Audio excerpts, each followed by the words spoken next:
Welcome to this evening's virtual Yale session featuring an overview of application pathways for QuestBridge finalists, advice for completing the Yale QuestBridge questionnaire, all kind of logistics about the Yale QuestBridge application process, and also just an opportunity to learn a little bit about what it is like to be a QuestBridge scholar at Yale. We've got a whole suite of panelists and background support people here who are excited to celebrate you as you, again, celebrate the accomplishment of being named a QuestBridge finalist, first of all. So congratulations again on being named a QuestBridge finalist. And we're also here to support you as you're navigating this, ongoing application process, both to Yale, but also as you're just navigating the college search process in general. So my name is Aminah Prelude. My pronouns are she, her. I'm a senior assistant director in the undergraduate admissions office here at Yale. I also serve as our QuestBridge coordinator. So all of those emails that you have been getting time and time again, congratulations, you have met the person who's been sending those off to you. It's been such a joy to get to engage with you all throughout this process and excited to continue to do so as well. I am joined by many of my colleagues, both on the front and the back, and this first part of the session is going to be co-facilitated by my colleague Moira, who I will allow to introduce herself.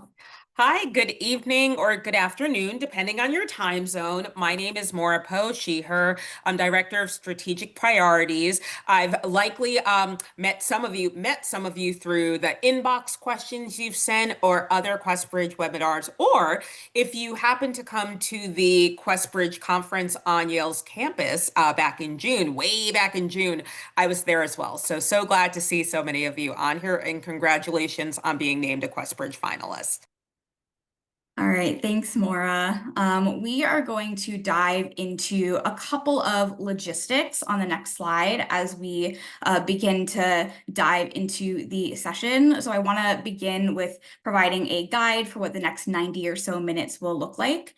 We're going to kick off the session by talking a little bit about the Quest Scholars network and community at Yale, and then we'll dive into some frequently asked questions about the QuestBridge match and Yale application process, all of those pathways, since we know that some of you are participating in the National College Match and some of you might not be.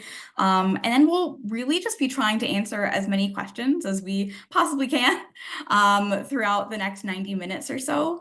We'll also have a panel towards the middle/end of the session that will feature voices of some of our phenomenal first-year Quest scholars who are current students on Yale's campus, who are going to share some of their experiences applying through QuestBridge and kind of making the transition to Yale. So I'll let them introduce themselves in just one moment. But in terms of logistics, you'll notice at the bottom of your screen that there is a Q&A function that is live. So if you have any questions during the session, you are welcome to use that function at the bottom of your screen to type out any questions that you might have. Those are going to be moderated by some of my phenomenal colleagues in the background. We have Dara and Jackie from the admissions office, as well as Carrie and Katie and Nicole from the undergraduate financial aid office. So they'll be able to answer questions in the background all throughout the next 90 minutes or so. And as we approach the end of the session, we'll also be able to answer some questions live for you. After the session, if you'd like to learn more about Yale's campus and academics and community, you're certainly welcome to check out our website for additional events. We offer many, many virtual information sessions, student forums, virtual tours, also an amazing podcast run by my colleagues Mark and Hannah called Inside the Yale Admissions Office. I'm sure that many of you are familiar and listen to it wherever you listen to your podcasts. I listen to it on Spotify. That helps, again, a lot of students as they're navigating this process. So my colleague Maura just put some of those links in the chat for you, so I highly encourage you to check some of those out. So before we dive into talking about the Quest Scholars at Yale, I thought it might be nice to introduce you to some Quest Scholars at Yale by having some of our first years introduce themselves briefly. So I am going to kick it off to who's on my screen first, Marcus. And we're gonna have you just share like your name, your pronouns, your class year, and where home is for you. Yeah, of course. Hi, everyone. My name is Marcus. I am a first year here at Yale, pronouns He, him. I'm from a town called Air Carver Township in South Jersey, and I'm planning to major in architecture. And I can pass this on to Ginny. Hi everyone, my name is Eugenie. I go by she, her. I'm also part of the Yale class of 2029. Super excited. And my prospective major is poli sci and physics. I will pass it on to Roxy. Everyone, I'm Roxy. I use she, her pronouns. I'm also in the class of 2029, and I'm hoping to major in molecular biophysics and biochemistry. My hometown is Las Vegas as well. And Tomas, do you want to go next? Yes, of course. Hello, everyone. My name is Tomas. I'm also class of 2029. I use he, him pronouns. I'm from Miami, Florida, and I plan to major in environmental studies, and get two certificates if we'll talk about that later, I think, maybe. But I would love to do that. I'll pass it on to Bethel. Hi, my name is Bethel. I'm also first year, so class of 2029. My pronouns are she, her, and I'm planning on either majoring in molecular biophysics and biochemistry or biomedical engineering.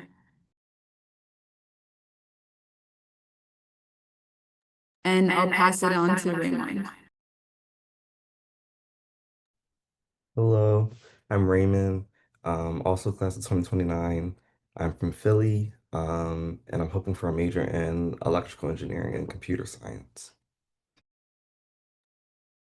Great. Thank you all. I think we got everyone. Thank you all so much for introducing yourselves. Our students will also be kind of hopping on the Q&A on the bottom of your screen and typing out some question or some answers to your questions throughout the session. So again, if you are thinking about anything or have any questions that you want to toss out throughout the session, by all means, now is the time to do it. So without further ado, we're going to hop onto the next slide and talk a little bit about the Quest Scholars kind of community at Yale, right? I think it's really important for students to have an idea of what they're walking into in terms of the kind of folks that they'll be in community with as they are kind of navigating this search process, because for many students, right, your college community, like that's going to be a huge part of your experience and a huge part of how you're going to be able to find a sense of belonging and be able to find kinship and community on a college campus. And many students who participate in the QuestBridge match process or are QuestBridge scholars in general find it really exciting to find out that there is a really robust community of Quest scholars on Yale's campus, typically anywhere from 400 to 500 in total on our campus in any given year. We actually admitted over 140 QuestBridge finalists in last year's class alone, which was really, really exciting for us on the admission side, and I know very exciting for the current QuestBridge students on campus as well. Of those 140 students that we admitted, 66 were students who we matched with through the National College Match process. So you'll see that we certainly are welcoming a large chunk of our QuestBridge students through the National College Match, but that is not the only pathway in which we engage and enroll QuestBridge Match scholars. So we are super committed to, seeing students through the process, whether or not they participate in the match, maybe if they don't match but are still interested in Yale, right? There are a lot of different Quest scholars on our campus for sure. And when they make their way to campus, they are welcomed in by a wonderful community, a wide variety of wonderful communities. One of the main ones being the Yale chapter of the Quest Scholars Network, which is an organization affiliated with QuestBridge, the nonprofit. So there are chapters of the Quest Scholars Network on all of the now 55 college partners campuses, and they receive guidance and support from QuestBridge, the organization, to kind of facilitate programming and community building and whatnot for QuestBridge scholars who are on the college campus. So it's a really great thing to look forward to as you are looking to apply to colleges through QuestBridge and consider coming to Yale through QuestBridge. I know that the Yale Quest Scholars Network has historically been really active. There's been a lot of programming. There's an Instagram account. Last year during National Quest Day, we did a really awesome celebration where we, kind of did some reflecting on, what QuestBridge means to all of us and what Yale means to all of us. We had Haven Hot Chicken, which is a crowd favorite, student favorite in New Haven. And it was just really nice to be able to take a break from the hustle and bustle of midterms and kind of reflect and think about, what it means to be a Quest Scholar on Yale's campus, which is really cool. I think a lot of students get a little, caught up in the numbers of, okay, how many students are matching to a particular institution? Is it, more likely that I'll be able to be admitted through the match versus not the match and what have you? And we'll dive a little bit more into that later on in the session. But what I want to most emphasize to you all now is that the Quest Scholars community at Yale is incredibly robust, and that there's a lot of support for students. Yes, for within the specific kind of Quest Scholars network, but there's also just a robust amount of support for any student who identifies as, low income. Maybe they're coming from a first generation background. I know that there were many questions pre-submitted in the registration form. Thank you all so much for taking the time to pre-submit some questions about what kind of support exists for students who are taking the time to, transition to Yale, right? And we have a very robust array of support for students. So before a first year student ever even sets foot on campus, they are assigned 3 kind of distinct advisors. So their dean, who oversees academics, a first year counselor who is a current Yale student who can kind of guide them from a been there, done that kind of perspective, as well as a residential college advisor. We also have 5 cultural kind of centers on our campus, including the African American Cultural Center, also known as the House, the African American Cultural Center, the Native American Cultural Center, La Casa Cultural, which is for Latina students. And then new last year, we also introduced a new cultural suite called the MENA Suite for Middle Eastern and North African students. We actually, as an admissions office, just went on a tour on all of the cultural centers today, which was kind of funny that we happened to do that on the same day as this webinar. And it was really exciting to kind of get to hear and learn a little bit more about what kind of support exists for students. And what was really exciting, something that I didn't know, even as someone who represents Yale, is that 3 out of the 5 cultural centers that we have on Yale's campus are actually the first of their kind in the Ivy League. So that was really, really cool to learn about for sure. But these are physical spaces for students and organizations to kind of hang out and gather and host events. They all have their own common rooms and libraries and kitchens, things like that. It's really, really great to have these kind of designated spaces for students. We also have the Portview Center for Teaching and Learning, which provides tutoring and academic support for students. Yale's Community Initiative helps to support and empower first generation and low income students at Yale financially and academically and socially, and particularly works to empower student leaders to enact cultural change on our campus. So these are just a couple of examples of the ways that first gen and low income students, QuestBridge students, students of color, etc., are supported on our campus. If you're interested in learning more, again, feel free to ask any questions that you might have. And there's also a lot of information about these community resources on our website. So with that, I'm going to turn it over to Maura to talk a little bit about getting here and kind of the logistics of the application process. Yes, and there are a couple of times that I might say to you, if you take nothing else from this webinar, take X, Y, and Z. One thing to take from this is, 1, the National College Match is not the end all be all. It's not the end all be all for admission to Yale. It's not the end all be all of a very significant financial aid package. Aminah mentioned that we matched with 66 students last year during the National College Match and over 140 after that. But truth be told, we'd love to match with even more students. But during this section, I want to make sure we go through what options are available to our QuestBridge finalists. So let's start with those of of you who put Yale on your ranking list, thank you very much for thinking about us. Hopefully you ranked us highly so we can get to match with you. Now you can see that the QuestBridge match is a binding process. There are 55 partner schools, 54 of them are binding schools. So I always like to put the plug in right now that if a school is on your list, that school is on your list because not only are you excited about their financial aid package, but you're excited about the possibility of going there.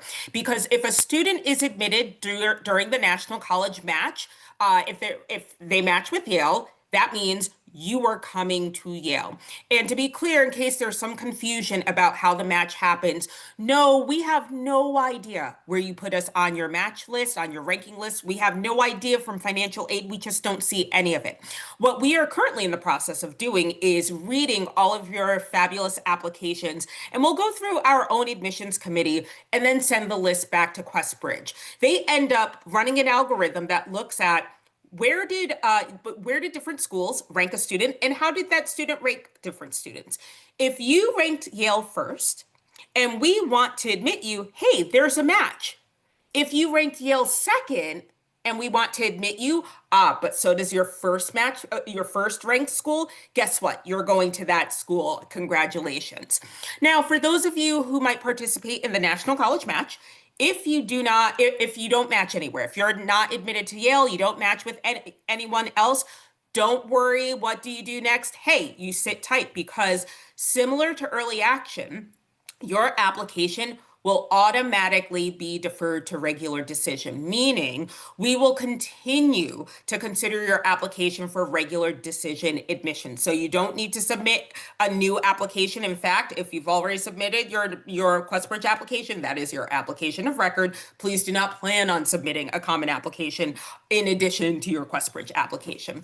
One thing to keep in mind with the National College match is we are only able to match with students if they have what's known as a zero parent share award, meaning that the financial aid package, the amount of money that the family would need to pay, not the student contribution, that student share is really personal expenses, like you're paying for your Tide Pods, maybe paying for your toothpaste.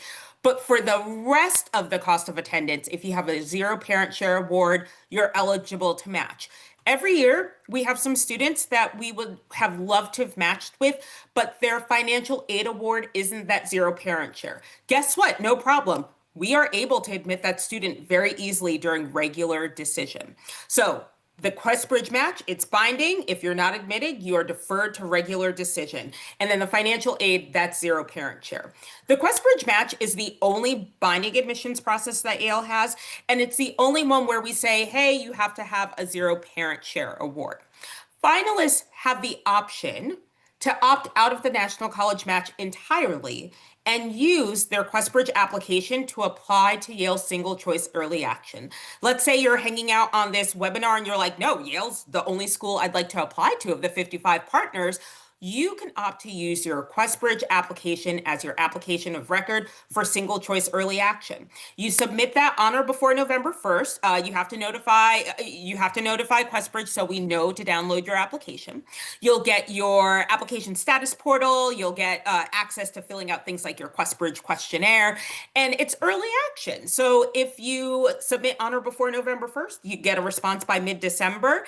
If you're admitted, congratulations. You still have until the May 1 national deadline to tell us if you're coming or not. Early action is non-binding. Now, early action, regardless of whether you're applying through QuestBridge, Common Application, Coalition Application, we are meeting 100% of demonstrated need without loans, and that's regardless of citizenship status. So you can see full need, no loans. If a student isn't admitted during early action, they might end up getting a deferred decision, meaning, hey, we're going to continue to consider you within the full context of the admissions pool. So that's why you saw before, we had 66 students who were admitted in the match, but we had total 140 plus QuestBridge scholars who were admitted. Most of them were actually admitted during regular decision. Now, we have some students who opt out of the match. They even opt out of applying to Yale single choice early action, and that's perfectly fine. You can apply regular decision. Same thing applies. It's non-binding. We're still meeting 100% of demonstrated need without loans. That generous financial aid package is still possible, where we're thinking about hospitalization insurance. We're thinking about things like the winter coat grant. It does, again, this is why the National College Match is not the end all be all of a significant financial aid package. Now, one thing to know about single choice early action is that, no, I'm calling it single choice. If you choose to apply to Yale early action using your QuestBridge application, you have to adhere to the same rules as everyone else applying EA, meaning we are the only private school that you're using an early plan on if the school releases a decision before the end of December. So you can apply to non-binding public schools, especially since many of them have really generous merit-based scholarships. So you can apply to Yale and UNC, Yale and the University of Michigan, UCLA, UC Berkeley, but you wouldn't be able to apply early action to Yale and another private school. So things to consider. Now, a question that many of you asked, will applying through the match or EA or RD change my chances or eligibility for admissions and financial aid? Absolutely not. Our main takeaway here is you do you. You do what's right for you, because I don't need to tell you, November 1st is right around the corner, right? So some of you might be on the ball already finishing up your questionnaires. Some of you might think you need a little extra time. Please keep in mind that the QuestBridge match is a very accelerated timeline. So there's a reason why for the match we have these earlier deadlines, because we need to review your application with all of the material. We have to get our decisions back to QuestBridge so they can figure out who we're matching with. But finalists, you have the option to do the match, early action, or regular decision. You do which one works best for you. So the QB matched, we talked a little bit about what happens December 1st. So after you find out if you are matched, QuestBridge will let us know if you were matched at a binding school. If you ended up matching elsewhere, congratulations, we're thrilled for you and you're going to have an incredible experience. You don't have to do anything further with us because your application will be automatically withdrawn. You will get that email. If you end up not matching at Yale and you don't match anywhere else, again, your application is automatically going to be rolled into regular decision. So we will absolutely want your first semester grades. A question that's come up a lot this past fall, these last few weeks, students have asked, are first quarter grades required? They are not required. If your school wants to send them, they absolutely can, but it's really the first semester grades that we need with that mid-year report. So keep in mind, I will keep saying it until I'm blue in the face. The match is not the end all be all. Sometimes we're not able to match with a student because we don't have all of their documentation, whether that's the application documentation or even the financial aid documentation. That's why it is so imperative that if you haven't already, please go into your email and make sure you are looking at the Yale application next steps email so you can activate your status portal. That's where you're going to find your different forms. You'll see what documents are missing, if any, and you're able to check what we do need and what is here. So I will now turn it over to Aminah to talk a little bit about those next steps. Yes, thank you, Maura. I am going to spend a lot of time kind of reiterating some of the things that we have sent to you all in some of these emails that Maura alluded to around the Yale application status portal. So if you haven't already, it is really important that you take the time to kind of go back and look at the emails that we sent to you last week to find the PIN that will allow you to get your portal all activated, so that is all set up for you. The portal is not just the place where you will get your, acceptance letter and financial aid decision when the time comes, right? But it's also like a living hub where, part of your application lives, right? Because there are additional information, there's additional materials and information that, is being tracked in that portal. So you'll actually find that there are two checklists in your portal, one for admissions documents documents and one for financial aid documents that kind of updates as we receive things. So it's a really great resource to use if you are concerned, like, oh my gosh, I don't know if my teacher recommendation made it in on time, or, you know, I submitted this financial aid document through iDoc, but I'm not sure if the financial aid office has received it, right? You actually have a nifty handy dandy tool in your Yale application status portal to look and check those things, right?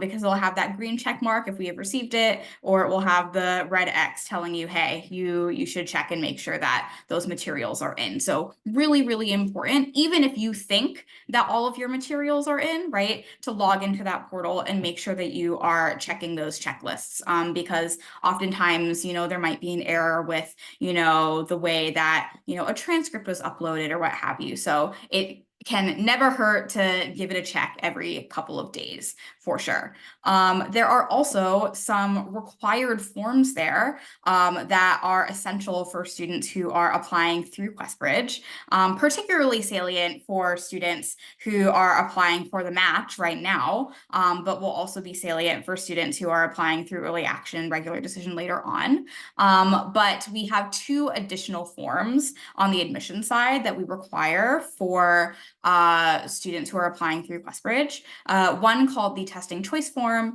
and one called the QuestBridge questionnaire. Now, these are required forms that we need to have on file in order for us to consider your application complete, right? So I'll talk about the testing choice form first. That I would say is the kind of quicker of the 2 to complete, because it is basically a super short form where you tell us what testing do you want us to look at, right? So even if you have some testing listed in your QuestBridge application or, you know, what have you, right? It's really important that you submit that form so that we know under our test flexible policy, which testing you would like us to consider. Now, I imagine that many of you are like, Aminah, what does test flexible mean? All of these schools are saying test optional and test blind and test flexible. Like, what is all of this, right? So Yale has what's called a test flexible policy, which I like to describe using this light switch metaphor that my colleague Mark came up with. So if you imagine like a light switch panel in a room that your admissions officer is sitting in, right? And your admissions officer is trying to read your application. How can they read your application if you're sitting in a dark room, right? So you need to turn the lights on for them so that they can read your application. Now, they don't have a preference on how bright the room is, right? It just matters that the lights are on so that they can read, right? So it is up to you to determine what on the light switch panel and the 4 light switches representing the SAT, the ACT, your completed AP scores, and your completed IB scores, right? You know, which light switches you want to turn on, right? To make it so that the admissions officer can read your application, right? But we don't have a preference on how many tests you send us, right? So you can send us your SAT and your ACT. You can send us all 4 of those if you want to, right? Or you can send us just one type of score. That's totally fine. Again, we don't care how bright the room is. We just care that the lights are on, right? So that's the most important thing when we're thinking about our testing policy. So we need to have some kind of testing on file for you, right? And because so many different QuestBridge partner schools have different testing policies, right? That is why we have this additional testing choice form, because it is possible that there is another school that you applied to that, you know, required that you had your testing, you know, all of your testing on your QuestBridge application, but there are certain scores that you don't want Yale to consider because that's not, you know, how you're choosing to fulfill that testing requirement, right? So regardless of whether you are happy with the scores that you have on your application or not, right, you have to submit this form just so that we know, right, what scores you want us to consider under the test flexible policy, right? And if you're interested in reading more about that, there are details about that on our website, also as it pertains specifically to the submission of the testing choice form. And then if you don't have any test scores on your QuestBridge application, that's totally fine. That is also a function of the testing choice form because that is how you can submit your standardized tests. We do not require students to send us like official score reports where you have to pay to have it send it to a school, self-reporting is totally fine during the application stage. So that is totally appropriate.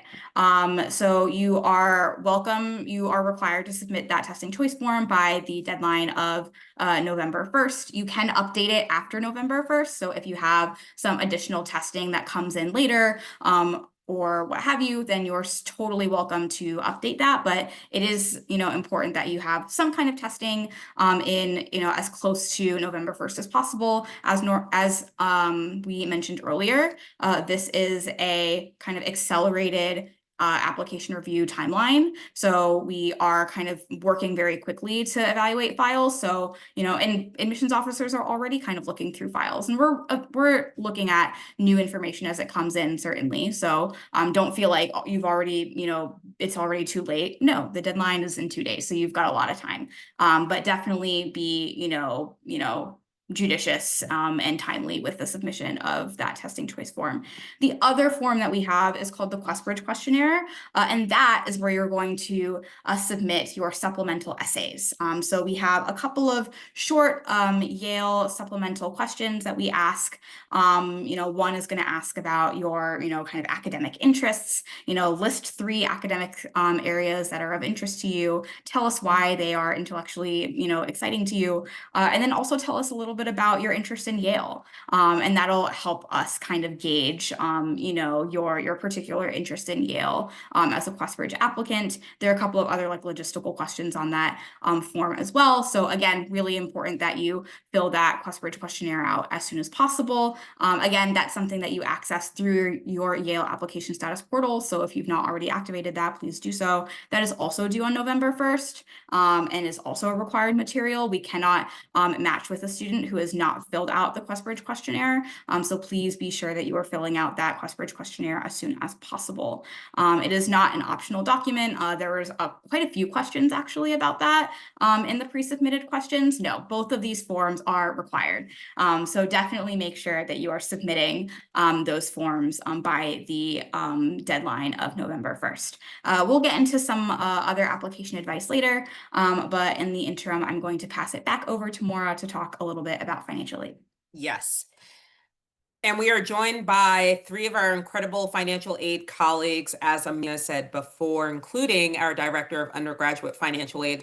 So I'm going to do a pretty general overview of the financial aid. But the first thing to know, the required documents that we are going to need for most students. We are going to need the FAFSA, the free application for federal student aid, the CSS profile, as well as the family's tax forms. Now, are there fee waivers? Absolutely.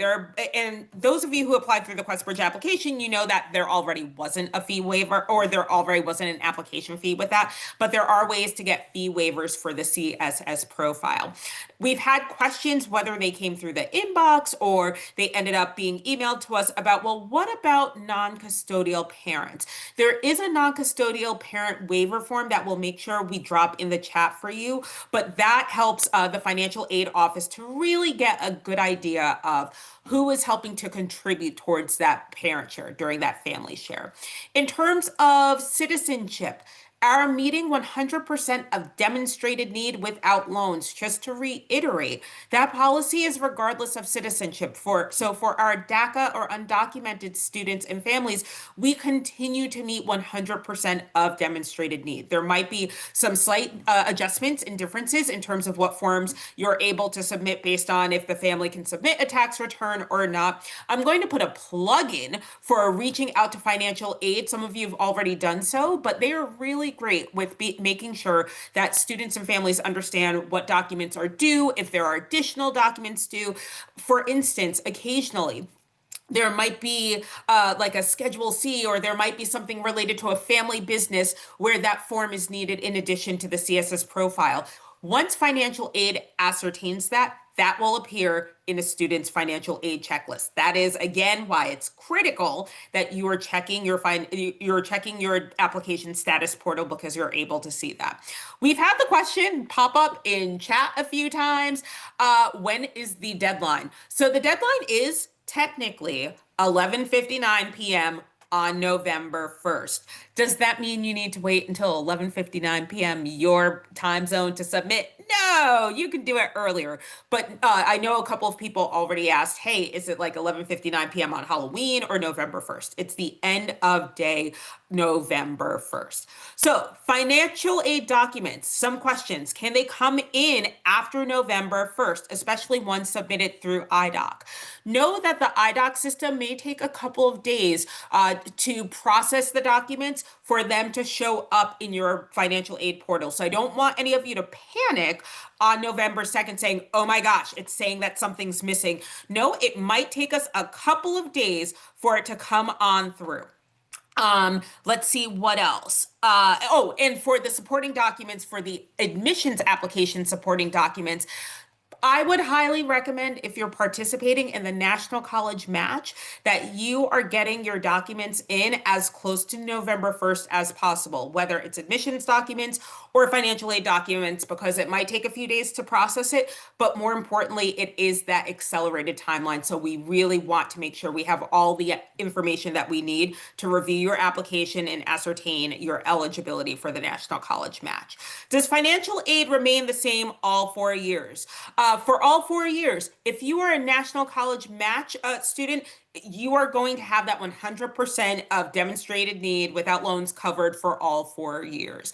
Absolutely. The thing to keep in mind is for students that might not end up matching, yes, you're going to reapply technically for financial aid each year, but that's because, think of it this way, the cost of attendance, for better or for worse, it continues to increase every year. So we want to make sure we are continuing to meet that 100% of demonstrated need without loans year in and year out. So the financial aid office works with current students to make sure they know what information, if any, they need to submit to continue to make sure they have their financial aid. Not only that, but when students are on campus, they actually have someone known as their personal financial aid counselor. This is a financial aid counselor that works with them from before they step foot on campus through their 4 years here. So think of it this way. This will be someone that you wouldn't have to repeat the same story to, or they're familiar with your financial aid circumstances, because every student and family has different financial circumstances. That's another reason why we say, hey, you can use the calculators. You can get an estimate of what your financial aid package might look like online. But don't self-select out of the match because you automatically assume, well, the calculator says I'm not going to be zero parent share, because the financial aid office is going to use those documents to make sure we're meeting 100% of need without loans. The last thing I'll say before turning it back over to Aminah, because this is a question that has popped up many times in our inbox. On the CS's profile, should you select early decision or regular decision on the CSS profile? The answer is easy. It doesn't matter. We will be able to pull your financial aid information regardless of which round you indicate. But please make sure you are getting that documentation in and you are checking your portal to ensure that we are getting the documents we need both for the financial aid review and also for the admissions review. All right, so we are going to transition into the kind of the final part of this PowerPoint before we hop into the student experience panel. And that's just general advice as you're navigating this process. I will note on your screen that we have some of our social media there in case you are interested in getting a sense of what life on campus is like. We have the Yale admissions Instagram. Sometimes our wonderful student recruitment coordinators do takeovers and day in the life and everything. So if you've not been able to visit campus before, or if you want to kind of get some inspiration as you're wrapping up the final touches of your QuestBridge questionnaire responses or anything, then that could be a really great place to go. Sometimes we'll also, make little, announcements or reminders of deadlines and things like that on the Yale admissions Instagram. Also, follow Handsome Dan on Instagram. Handsome Dan is our bulldog mascot. He is a real bulldog. He is booked and blessed on campus at all times. He's wonderful, so please follow him on Instagram as well. But before we dive into the student panel, there are a couple of kind of general admissions questions that we've gotten quite a bit, both in the pre-submitted questions and even that we're already noticing in the Q&A. So we'll answer some more throughout the session, but I just want to address some of the common ones that we've been seeing. I've been getting a lot of questions just about like how we read, and specifically, how do we read in context, right? What is holistic review? You know, what parts of the application carry the most weight, right? How are we evaluating students within the context of, you know, what was available to them?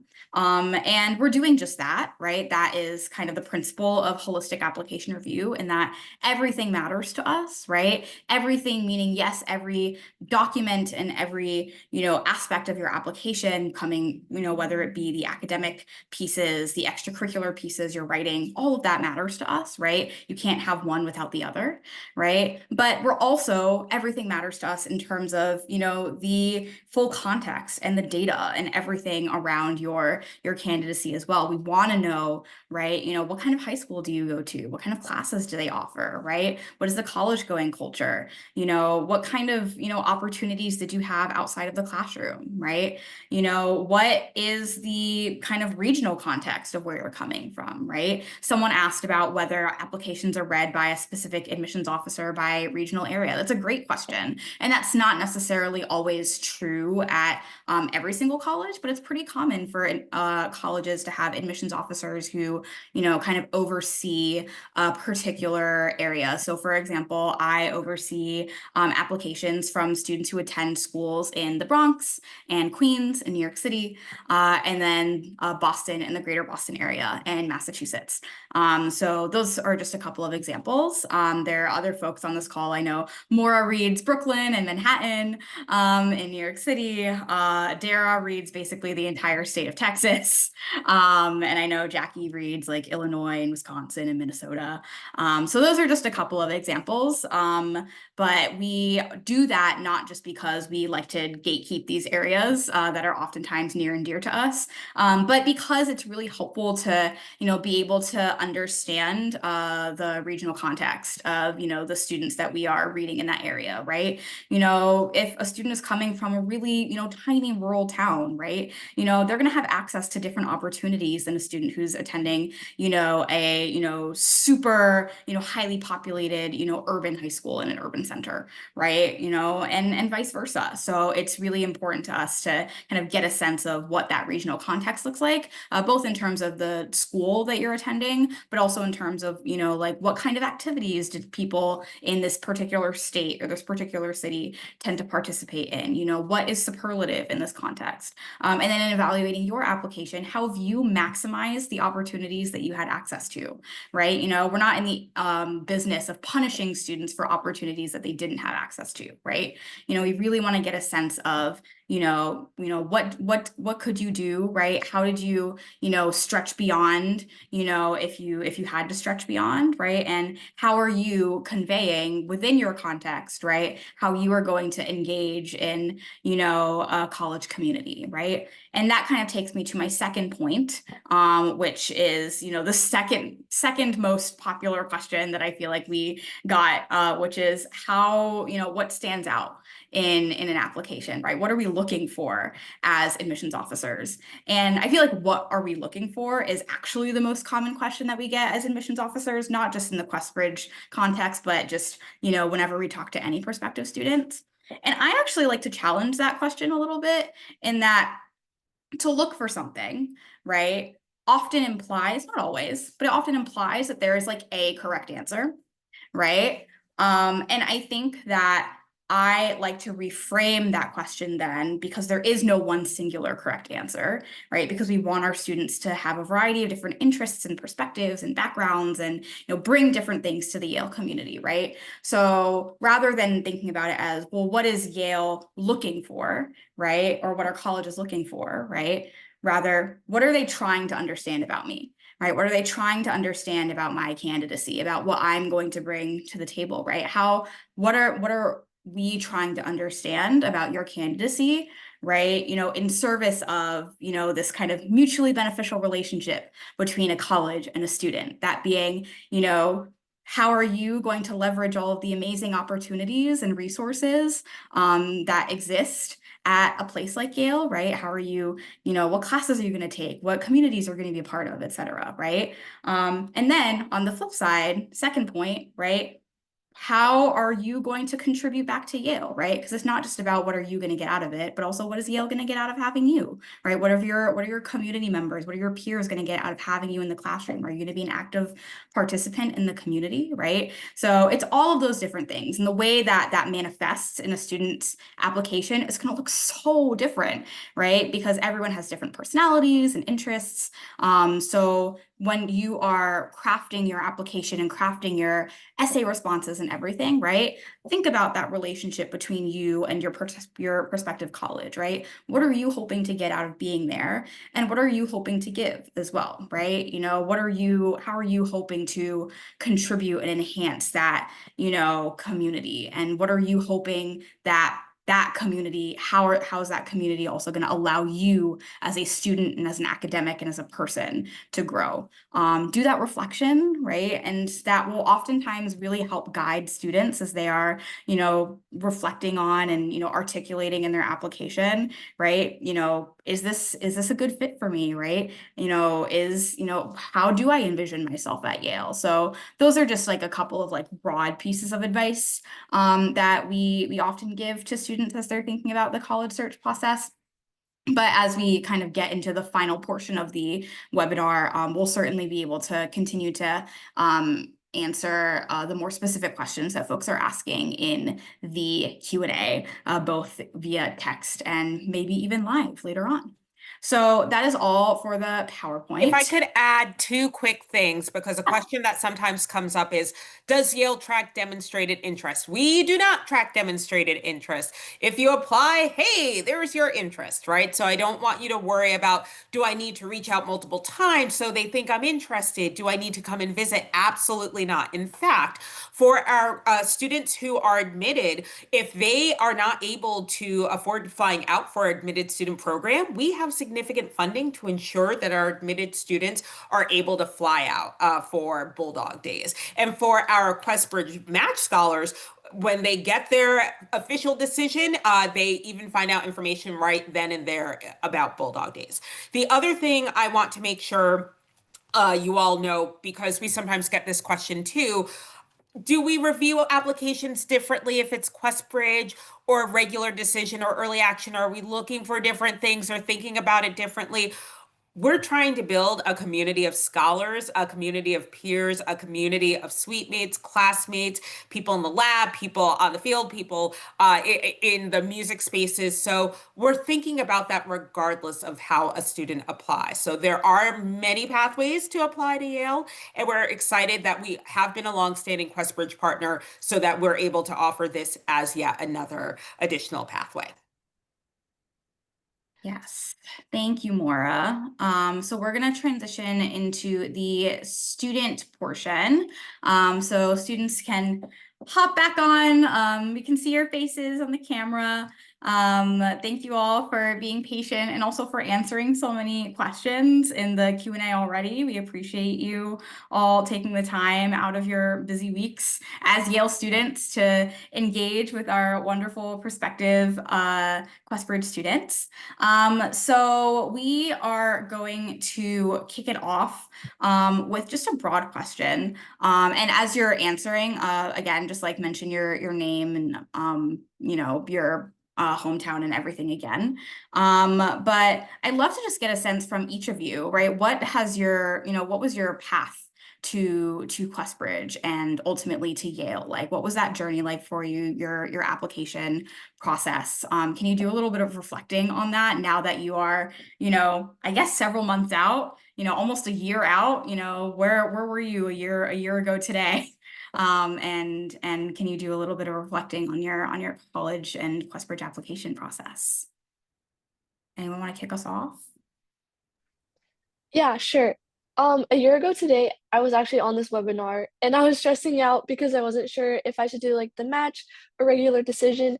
I ended up choosing to do the match, especially because of some of the students that had done the match that were on the webinar.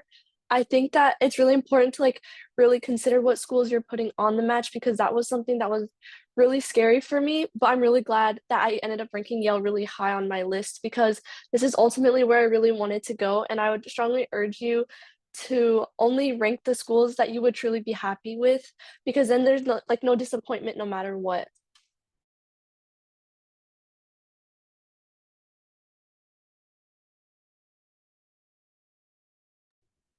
Hi guys, I can respond to that as well. My name is Marcus. I'm from South Jersey and pronouns he, him.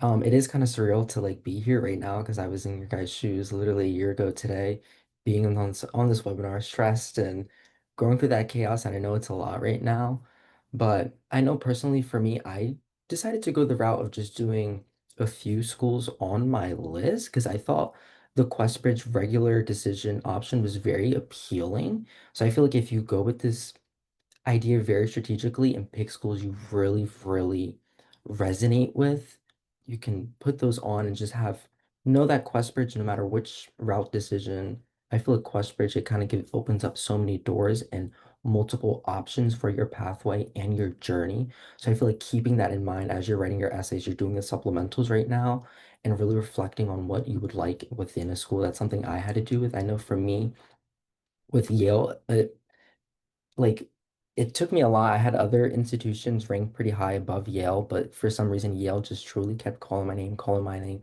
calling my name and doing webinars such as this. Like I just kind of knew it had to be higher up on that list. So just I really urge you guys to take the time, reflect on the morals of the school, align that with your own morals, and don't be afraid to explore other options and have backup plans because QuestBridge is a great program to have backup plans already built in. I can go next. My name is Eugenie, she, her. I'm from Olathe, Kansas, so it's like a little town by Kansas City. But my experience was also like I want to kind of second what Marcus and Roxy have said. I was actually also in this webinar, and I think before I already had like a pretty good idea that I wanted to come to Yale, especially because I had been at like a summer program at Yale the previous summer. And so that really enriched my knowledge of what Yale was actually going to be like and what the academic experience was going to be like. So I actually ended up ranking Yale as my first choice. And now here I am. And I think I really want to emphasize the importance of like really going through your list as well and also like being taking the time when you're writing your supplementals and it's not just like oh, how can I make myself seem like a good fit to this college? But really, like figuring out like, is this the right match for me? Like, does this college provide the academic resources and also like the community life that I want to pursue? And I think that when you truly are honest with yourself and you write that in your supplementals, that like it might pay off. And I think that was my experience.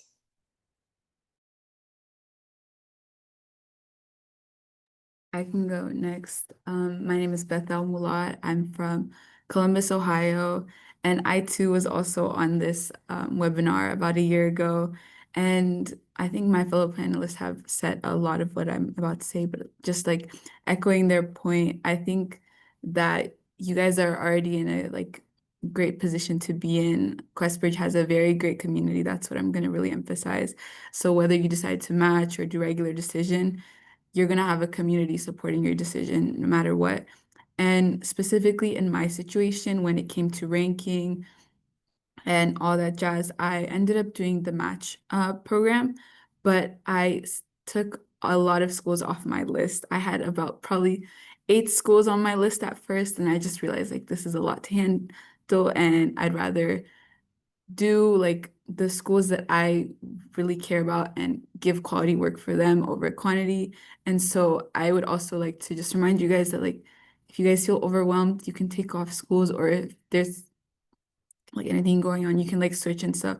And so just regardless, don't worry because QuestBridge is an amazing place and you can get a lot of support. I can go next. So hi, my name is Tomas. I'm from Miami, Florida. I'm studying hopefully environmental studies. Um, I want to second like what everyone else said as well. I also was in this webinar too. I see it's a pattern among us. But something different that I think I can add is I know it sounds a bit cliche, but honestly, do not stress yourself out. I know that in my experience, I think October and November of my senior year in high school was arguably the most stressful time of my life so far, of my 18 years. And I honestly wish I took it a bit slower and actually took time for myself as well. In terms of my senior year experiences as well, I pushed them aside so I can get through my applications and still get through work and still get through all my other things that was going on in my life. And I honestly can say to a certain extent I regret that because I left so many important parts of my life that I can't get back from that. So I would say obviously still focus on your applications, put everything that you can into making sure that you feel comfortable with what you're submitting to these schools, because ultimately that is where you want to spend your next 4 years. But again, don't necessarily like remove a year of your life because you want to only focus on that. Yeah. Hi guys, I'm Raymond. I was also on this call last year. And this call was actually like one of the things that made me want to apply to Yale. Initially, I didn't have it on my match list when I went through the match, but after this call, I felt like this was a place that I would like to be at. Um, and I went through the match, and even though I didn't match, I ended up doing QuestBridge RD. I feel like QuestBridge RD was a great opportunity for me to actually consider schools that I didn't look at during the match, schools that possibly I felt like um, I wasn't, too sure if I was going to be happy there if I did put it on the match, and then I ended up being, matched there, then I would have to go there. So I'd say even if you don't match, like consider QuestBridge RD and consider other options outside of the match because I feel like I actually enjoyed researching schools and kind of looking outside of just the schools that were on the match list and trying to like imagine myself being there because that kind of felt stressful during the match. I also had like a school that I really wasn't sure about, but I kind of just put it on my match list at the bottom, just like as a backup, and that kind of added more stress. Like after I submitted the match and while I was waiting to hear back. So yeah, don't stress yourself out too much, and really just put schools on your match list that you really feel like you would want to go to. This is all really great advice. It sounds like all of you, as you're reflecting back, are thinking about, how important it is to be really intentional about the way that you are navigating the match process, or if you decide to do EA or RD, right? There is no, right or wrong way to go about it. You just have to do what feels right and is right for you. And I think to that vein, I do think it is important to note to the folks who are on this call that if you are, as you are, on this call and hearing all of these anecdotes and advice and everything, and you're thinking about, oh, maybe I want to rearrange my match list, or maybe I want to remove a school, or maybe I want to, reorder things, right? Know that, November 1st is the magic day where you have to have your testing choice form and your QuestBridge questionnaire in, but it's also the deadline to update your ranking. So, just as it sounds like many of our panelists did, during their process, you have the opportunity to do so as well. So you've got a couple of days to kind of sort that out. And then kind of switching gears a little bit, another question that we got kind of two-pronged, related to, you're all at Yale now, right? How has the transition been? Where have you found, support on campus? Where have you found community on campus? And then kind of as a second prong to that, I know that a lot of students, as they are thinking about, going to a place like Yale or any of the other amazing, QuestBridge partner schools, there's often a lot of, imposter syndrome, that folks are navigating as they're thinking about these, kinds of schools. One student mentioned in the chat, I'm excited about the possibility of going to Yale and being in an environment where I'm forced to grow, but I sometimes worry that I will be left behind. Is this, a worry that is normal, to be worried about? Or does it mean that, maybe the school isn't right for me? So I'd be curious to hear folks, kind of ponder on either, that first part of the question around, what has your, transition to Yale been like? What support have you found? Where have you found community and belonging? Or the other end of the coin, how have you navigated? Have you experienced imposter syndrome? What kind of advice do you have for students who are kind of already, thinking about that a little bit as they're thinking about college? And I see, Tomas, I'll have you go first. Yeah, so I feel like the most support I've gotten through Yale, oh, I mean in general, like my transition process, I feel has been what you can expect in terms of it's going to be definitely harder than high school and it's going to be something new. And that's something that is honestly true in most colleges that you'll end up applying to. But in terms of the support, I honestly can attest that Yale has had so much support for me, especially in terms of the community that I found here. The QuestBridge community specifically, like one of my closest friends is on this call, Roxy. We've like been through so much together, I think, especially since the beginning, whether it's in course registration, dealing with the first day of classes, etc. And in terms of the actual feeling of imposter syndrome or feeling like left behind, as the question asked in the Q&A, I think that Yale's community also does a really good job at not making you feel like you're less than other people or like still feeling supported. I know especially something huge in my first few weeks at Yale was the whole like club rush because a lot of everyone was really stressed about choosing the extracurriculars that were right for them. And a lot of them are application based. And I know that a lot of my friends were stressing out about that. And then a lot of them were also applying to like the same club. And even some of them didn't get into the same ones. But despite that, everyone was still super supportive of each other. They helped each other throughout their application. And if it didn't work out for them, they're still like, hey, there's more time for you to explore. There's so much more that you can do. There's a lot to explore at Yale. So I think you have so much room to explore your own path, still not feel left behind, and still find a community with other people who are doing other things that you can grow parallel to, if that makes sense. But yeah, I think my transition has been really facilitated because of that community.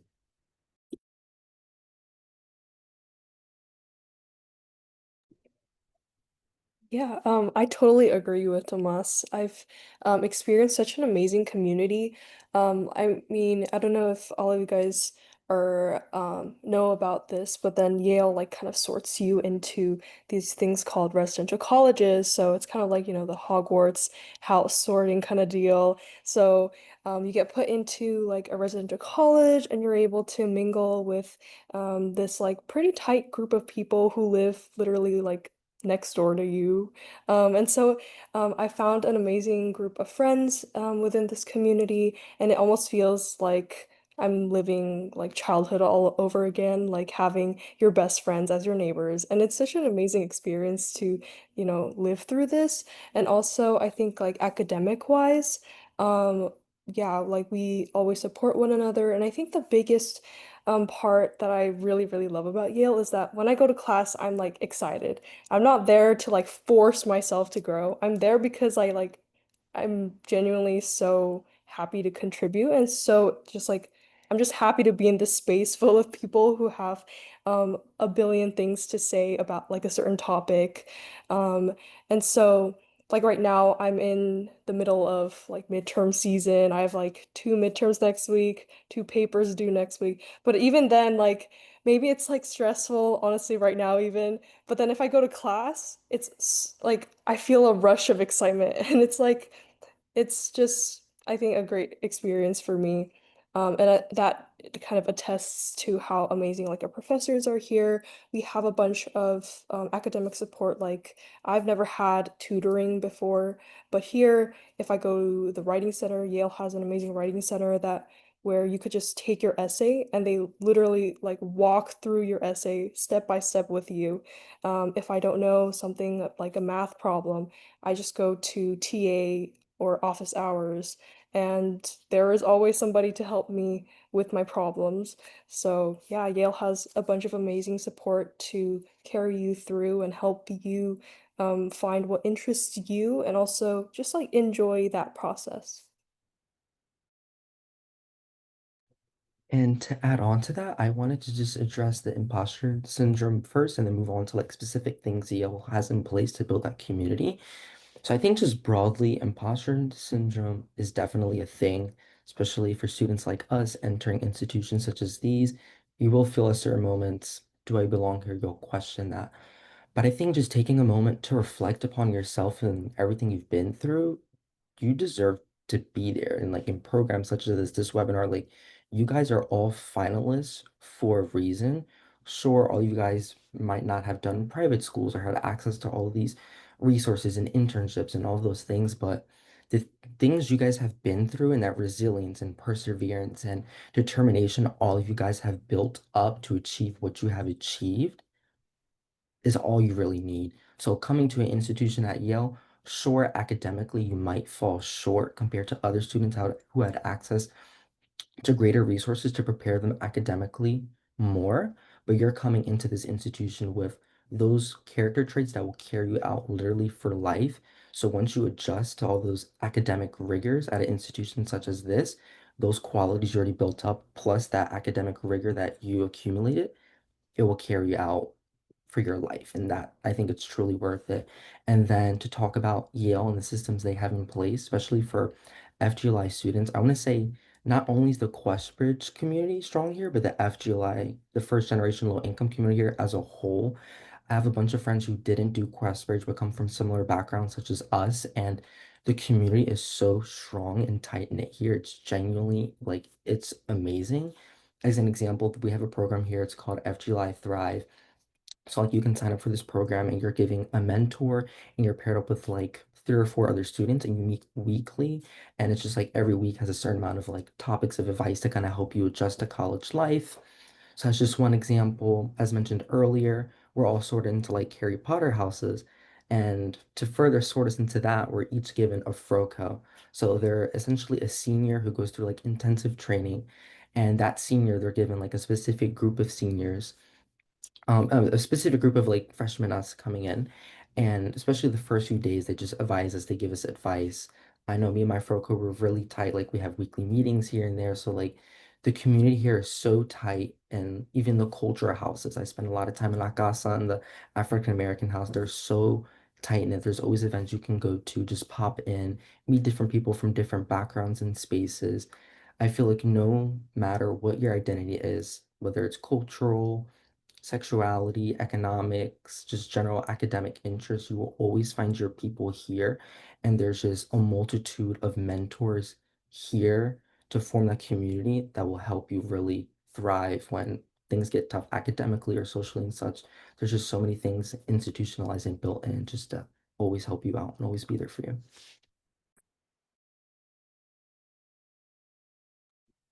I agree with the other points by, the panelists. You're not alone here at Yale, like whoever you are, whatever type of student you are, and there's support systems and resources on campus for you. Um, whether it be like mental health support or your Froco family or academic wise, like there's programs called like STEM Navigators for first year students who are in STEM and maybe are FGLI or low income or just come from, um, backgrounds where their, you know, academics were challenged. Like, um, there's also a program called STARS for like students who are interested in research. So I feel like personally, I've been supported well here in my first year, and that like I don't feel alone necessarily, and that there's always somebody I can reach out to, like if I need help. I think Yale does a great job with that.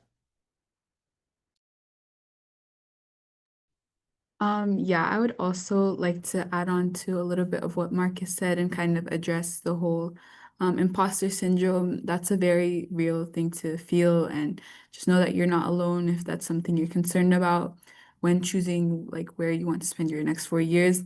I was definitely in the same position, but Yale has honestly so many resources to help make this transition into college as smooth as possible. One thing that was offered to me that I really enjoyed was FSY, which is short for First Year Scholars at Yale. And it's basically you get to take one Yale class over the summer before you come to Yale for credit. And it was a very, very kind of like eye-opening experience about like what to expect and how to you kind of get like a little bit of a head start before like everybody else, and like you get to see, okay, how do I interact with professors, what's a first year seminar, and a lot of all those things that might be new when coming into like college. And so I would very much suggest like do not worry about if like you'll fit into a college or if it just don't let that intimidate you. Also like on top of FSY, there's really like so many resources here. Another thing, like I think Eugenie mentioned this, but like on top of office hours and TAs, they also offer like peer tutoring for your classes. And peer tutoring is basically just like upperclassmen who have taken the class that you're in.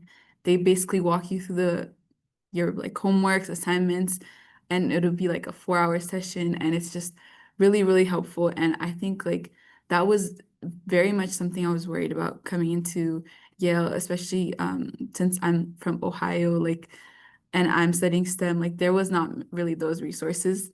And so I was very intimidated, but I can very confidently say like so far I've had a great experience and I feel like I'm adjusting well and like confident in my abilities and I'm really just enjoying the overall experience. So don't worry.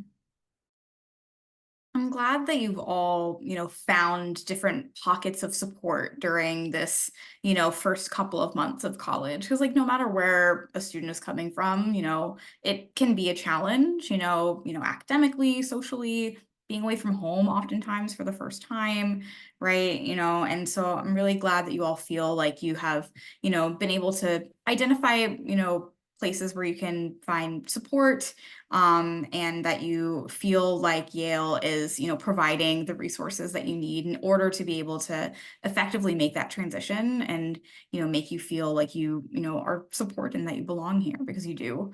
And excited to see, how you all continue to, make your mark in Yale's community over the next several years that you'll be here. So we have about 20 minutes left. So in the interest of time, I think we're gonna do a couple of like quick fire, frequently asked questions. So maybe like one or two folks can chip in on each question.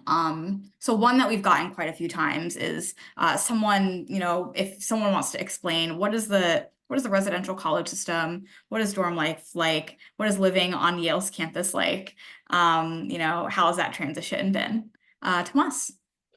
Okay, so dorm life, I feel I can attest a lot to. Well, first of all, the campus itself, if you guys haven't seen pictures, I honestly rate Yale's campus to be among the best. Every day I feel so inspired just walking through campus because of how nice it is genuinely. In terms of the dorm life, to explain very briefly the system, someone did mention before we have residential colleges. There's 14 of them. You're matched into them, and you're a part of them throughout your 4 years. However, your first year, you're living in old campus, which is this kind of quad area where you're living with other first years, in different buildings based on the residential college, but still right next to each other. And the reason I say I feel especially like inclined to answer this is because I'm in this building called Landman Wright, which is like notoriously known to be like the worst dorm building, but honestly, I genuinely think it's still amazing. It is a bit tight, but I think the culture that we gain from this place is even better. I still have visited other people's dorms and they're obviously still amazing. I think Yale has a really good dorm system, very good housing, and the facilities are very great as well. But like even then, like being in like the worst dorm building, it's still amazing. So I do think that dorm life you guys should expect among the best from you.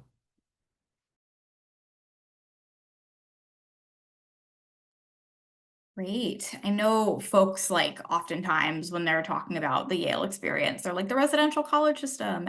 Like it's truly like so like such a big part of it. And I know every time a student introduces themselves or if they're talking about the residential colleges, they're like, well, the best residential college is the one that I'm in, So I imagine that you all have, strong feelings about that. I'm a Morse fellow, so for me, Morse is the best one. Okay, I see some snaps, period. Love that. Okay, great. Okay, so next question. In terms of extracurriculars, getting involved outside of the classroom, how easy is it to get involved? What are some extracurriculars that you've already joined? Is it, competitive to get into ECs? What does that look like for you? We'll go Raymond, then Marcus, then Roxy. So I'm in a couple different clubs on campus. I feel like as a STEM student, it's not particularly that hard to get into clubs. It's kind of just like you show up and you're in. Um, I'm in Yale's Formula SAE racing team called Bulldog Racing. So we're building like a car to race against other SAE teams in the Northeast region. I'm also in a couple of like computer science clubs, Yale Artificial Intelligence Association, and also the Yale Artificial Intelligence Policy Initiative. And those really weren't that hard to join. It was kind of just like an application, some essays. Um, and I know there's other clubs on campus where you might have to do like a project or do an interview with maybe a senior member in that club. So clubs definitely can be a bit competitive, but I don't think any one club tries to like exclude students or make it necessarily too difficult to kind of be a part of on-campus activities. Yeah, and just to add on to what Raymond said, I think like coming in like researching, oh, you think the clubs are going to be competitive and such. And I would say it just depends on the club. And it's like when it comes to like consulting and finance, definitely competitive. When it comes to acapella, the acapella rush thing, it's a big deal here. It's a big culture. And the dance groups too. I feel like those like three categories, very, very competitive for sure and definitely. And I think it's a good thing, especially for the arts. We have a great art culture here, so that competitive nature it makes sense. It's necessary for the process. They take their art seriously here. But I would say, like, even if you go through that process and there are certain things that don't work out, there are definitely other options and routes to figure out other clubs. So, like, for me, I got a job at like the art museum. So, like, this semester, I couldn't take a course in art history just the way my scheduling was working out. So, I found a route to kind of explore other interest in that. A lot of the journalism clubs here are very accepting. There's no really, some of them are competitive, like you have to like write essays and such to get in, but a majority of them aren't. And there's just like, especially a lot of the cultural clubs as well, you can kind of just go in and have fun there. So I feel like there's definitely avenues in clubs where they're not as competitive. And then for the sense of like redirection. I know my one friend, like, she tried out to do Model UN, and that's also very competitive. She didn't make it into that, but she wound up doing like a version of Model UN that was like African Model UN. And for that, it's that community is more tight-knit, and she gets like a little bit more engagement from that because it's smaller.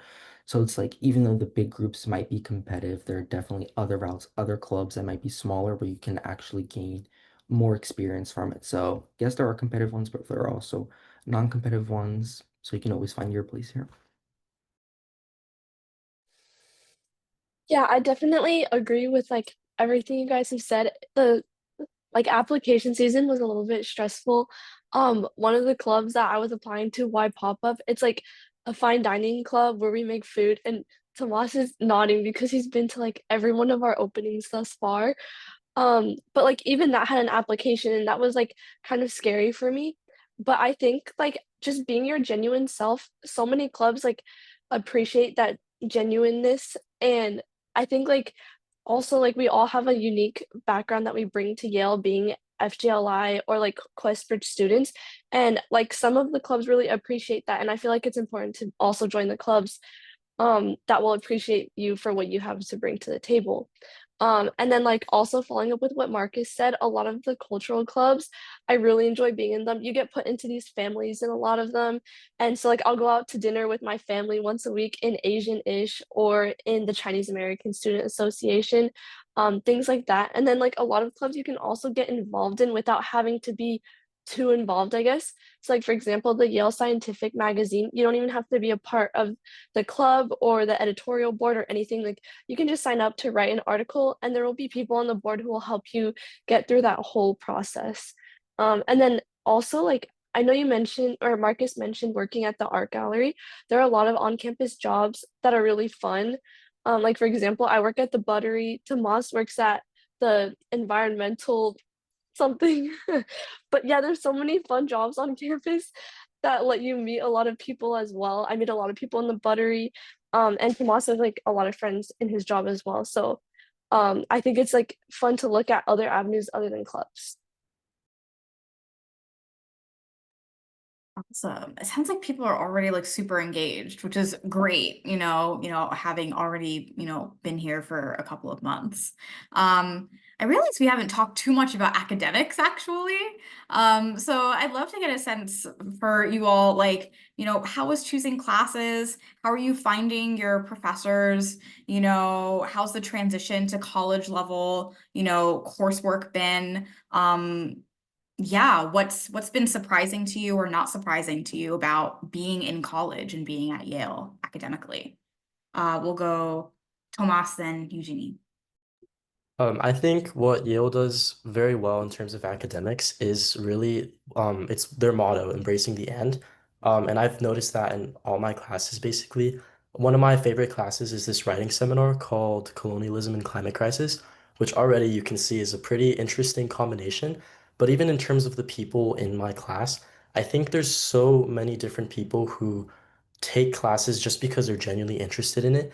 And because of that genuine interest, you see so many people from different disciplines also taking those classes. I know in that class, I have friends who are looking to be nuclear physicists, and other friends who are looking to change policies in the world, other friends looking to be doctors. And it's just very interesting to see that community or see that diverse thought, even within a single classroom of about 11, 12 people. In terms of the difficulty of the academics, I think I did mention before that you can expect it to be obviously a bit more elevated than high school. I think it does also depend on how rigorous your high school is, but regardless, it is pretty safe to assume Yale can be rigorous. But again, as I believe I forgot who it was. One of our panelists mentioned that there is genuine support and a lot of that support as well, whether in office hours, peer tutors, or any other support that Yale has genuinely a lot of support for all your classes. You will be fine and you will be guided through the process. Yeah, I mean, I really want to emphasize like Yale's stress on and as well, because I think I'm really able to take advantage of that aspect of Yale. I'm taking like two humanities classes and then two like STEM geared classes. So like initially I came to Yale thinking I would be like only a poli-sci major, or like there's also the ethics, politics, economics major. And so I came into Yale thinking I would be doing that. But then like I was looking through courses, and then I realized, like, hey, I actually really like physics and math as well, so why not do all of it? And first year is like an amazing time to explore everything that you might be interested in. There's also a class that I'm taking called Six Global Perspectives on Biography, and I never knew that I would ever take a class on biography, but it has never been this interesting to really like debate about what biographies mean, like what's the cross between history and literature and biography, like what is a biography, like all these just things that I've never thought about, and to have like peers who are also as interested in the topic as you has been super uplifting and also encouraging for me to also like formulate new ideas that I wouldn't have thought of on my own. And I also think that coming to Yale, I was kind of worried about like class size. Like, what if I don't feel seen inside of maybe like 100-person like lecture room? But the truth is that rarely, like unless you're in like economics or like a highly like demanded class, the class sizes are about like 20-ish usually. They're actually not that big, and you will 100% be seen, and you will always be able to ask questions and engage in the conversation no matter what. So I don't think that is something that you should be worried about. And like we also have first year seminars in which you would have like a very limited class size. I think like usually 15 people max. And my biography seminar has only like 7 people. And so it's just like a very good community and little group that you can find with a professor. So yeah.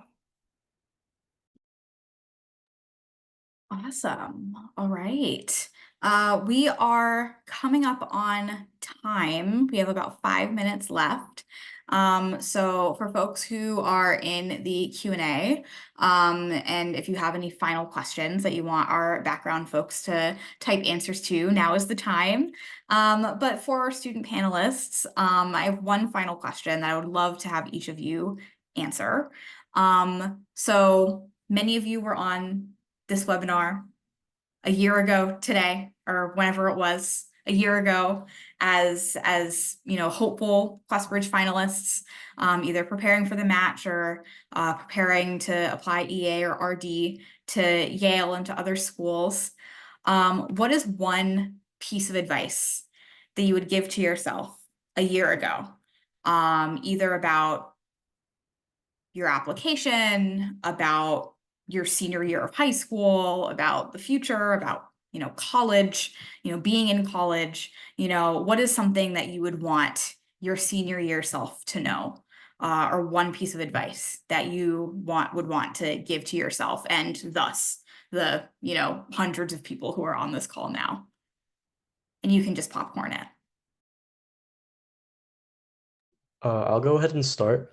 I think the most important advice I can give you is please, please, please. I know you guys did your main application, but for the supplements, please stay true to yourself. I know it's very easy to be like kind of led through like, especially if you like find yourself on TikTok too much, reading people's applications online, or maybe reading your friends' applications and thinking, oh, mine isn't to this level. I assure you, if you stay true to yourself and stay true to your interests, stay true to what you like hope to find at a school or a university like Yale, I assure you that's going to be the best path you can take because I think the admissions officers would much rather get a true sense of who you are, a true sense of who you will bring, what you'll bring to the community, and what you hope to get out of Yale, compared to you just writing a essay that would get numbers on TikTok. So I think stay true to yourself, please. I would also like to add on to what Tomas just said. And like when I think about what made me like very stressed out during this process was really just like, oh, I need to make my application stand out. Like it needs to be super like unique, blah, blah, blah. And just really like focusing on that, you can very easily like lose like yourself and what's true to you. And I feel like don't focus on that, but rather focus on like making your application a reflection of yourself because you are unique and you are one of a kind. So if your application is just a reflection of yourself, then your application is also unique and one of a kind. And then I'd also like to add on, like when it comes to like, oh, why us or why Yale as essays where you talk about the school specifically, it kind of goes hand in hand with what I just said. And I feel like really just kind of take a dive into like maybe like your school's website or whatever, and don't go into it with an agenda or like, oh, I need to find a super niche club to write about, but kind of just like look into what you like. And then from there, like you would just go down a rabbit hole and then you'll find something that's like, oh, wow, I didn't even know this existed. And like it will just like spark some like creativity in you. And so I would really just say, make the whole like process flexible, be flexible, and don't make it like as serious as it may seem to be, and don't be intimidated. Yeah, and to add another piece of advice onto that, I would say just kind of have trust in yourself. Like, you guys have been through so much throughout high school. You've worked so hard. Once again, you guys are here for a reason and good things are to come. So it's like, I know there's a lot of anxiety right now when you're writing your essays, formatting your entire application. There's a lot of anxiety going into that and worrying about, oh, are they going to pick me? Are they going to choose me? Like, there's a lot of like question marks right now. But I think just kind of returning to yourself, reflecting on everything that you've done, and know that is enough, what you have done these past 4 years. It is enough. The hard work you've done, like the late nights, all of it is enough. And just trust yourself that everything is going to work out. So when you press that submit button and you're reading over your essays and such, you should be proud and you should be confident. And whatever's going to happen, it's going to happen, and just be proud of what you've done, and good things are going to come for that regardless. No matter what institution or school you end up with, everything you've done up to this moment means something, and one decision from one institution doesn't define everything that you've been through. So just have trust in your faith, to have trust in yourself, have faith in yourself, and know that you are enough. Yeah, I would definitely say like just take a second, breathe, understand that you'll end up where you're meant to be. Um, I think like when I was going through application season, like I was the type of kid who was just scrolling online, looking through college admissions forums, going on Reddit, going on the QuestBridge subreddit specifically. And I wish I would have just like taken a second to like stop. Like, don't do that. Don't make college applications like your whole life during this period where you're at right now.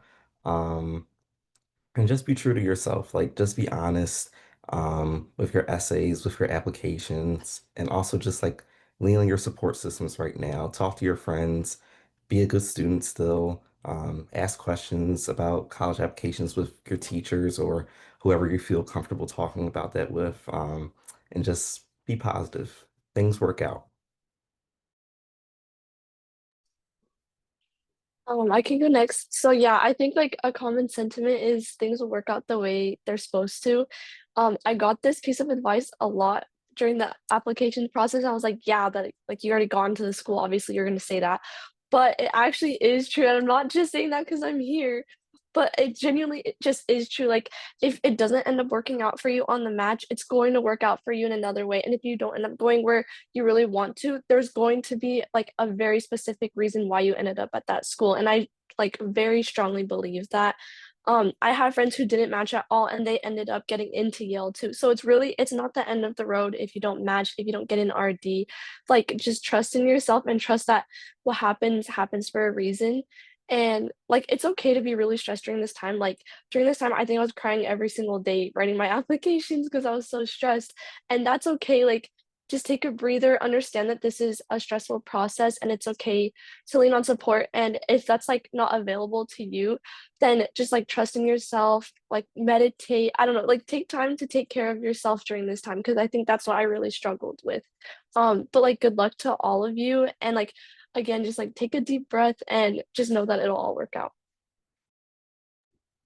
Yeah, I just want to add, like, I think the most important part is that you do not like put your self-worth on the line through this port process. Like, you are so worthy of anything, like, and that everything will work out for you. And I think like now it's just time, and you've all done all the right things to come to this place.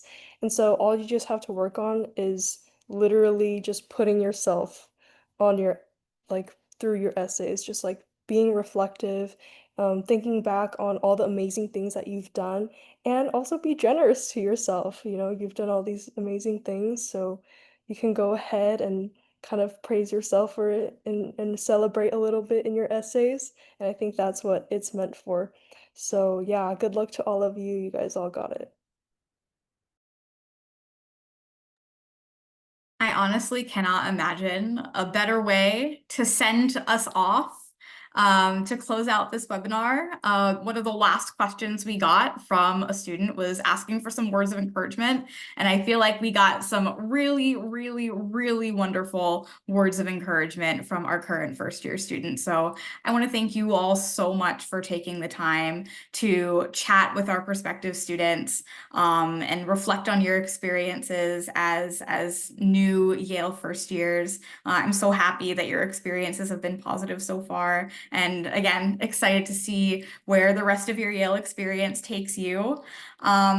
And then to all of the students who are in attendance today, I want to thank you all again for taking the time to be here, and asking such great questions in the Q&A. There were like 400 questions in the Q&A chat box. So y'all were asking some really wonderful questions. Thank you all so much to all of my colleagues from admissions and from financial aid who have been rock stars in the background getting all of these questions answered. I hope that to all of the students in attendance attendance today that you found this webinar helpful. There, as we mentioned earlier, are other opportunities for you to connect with us, whether you're interested in participating in other webinars that we offer, whether that be a virtual information session, a student forum. My colleague Maura just put a link to our Contact Us page, which gives some information about virtual sessions, some other opportunities to engage with us, our virtual tour, our podcast, etc. That also links to a form where you can submit questions specifically about the application process to the admissions office and to the financial aid office. So if you have any specific questions, then you are certainly welcome to submit those to us via that form or through your Yale application status portal, which you should be logging into over the next couple of days. Again, reminder, most things are should be submitted by November 1st. And if you have any questions about submitting anything, if you're confused about anything in the portal, we are here to answer your questions. So certainly feel free to be in touch at any point. But with that, we are going to say good night, good evening, good afternoon, wherever it is that you are. Thank you so much for taking the time to be here with us, and congratulations again on being named QuestBridge finalists. We are so excited to read your applications and so excited to see where the college search process takes you all. So thank you all so much and enjoy the rest of your Wednesday. Good night, everyone. Take care.